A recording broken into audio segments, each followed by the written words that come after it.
Okay, this is the demo looking at the errors command, but more importantly looking at the assembly relationship manager. I just want to point out on the tools, um, you have errors, and notice that it's active. So this is what we're referring to in the PowerPoint. It tells me that I have some issues here. Some of these are not important. For example, um, additional relationships required. I may want to keep that part not fully constrained for motion later on, so that that has just more of a warning than an error.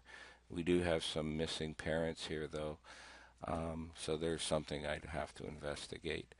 So if I go back into the Home tab, you'll notice we have this, we've had the Assembly Assistant, Relationship Assistant for a while, but we've recently added in ST9 the Assembly Relationship Manager.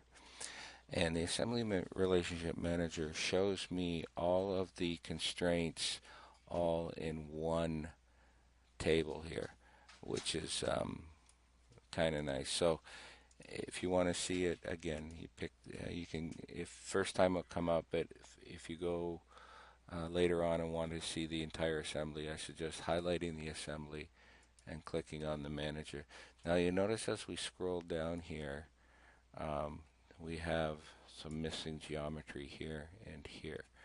So what we can do is right from the manager here, we can go and double click on this geometry and we can zoom in here, and it's showing us that we have a mate relationship with one face, but we're missing the parent face. What is this going to mate to? So I'm going to go and select that, and then I'll just hit my escape key to get out of there, and we see the result. So I'm going to go back, select the top level assembly again, click on here, and scroll down, and you'll notice that now we only have one missing, so that resolved the issue. So let's repeat that process.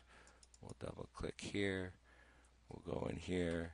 This is missing a face, so I'm going to go and select that face there and accept that, or hit escape.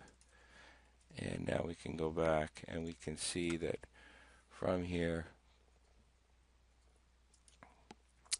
we've resolved those two errors.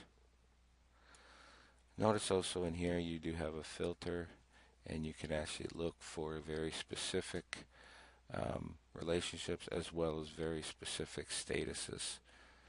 So a very handy tool, and that's the Assembly Relationship Manager, and this completes the demo on the Assembly Relationship Manager.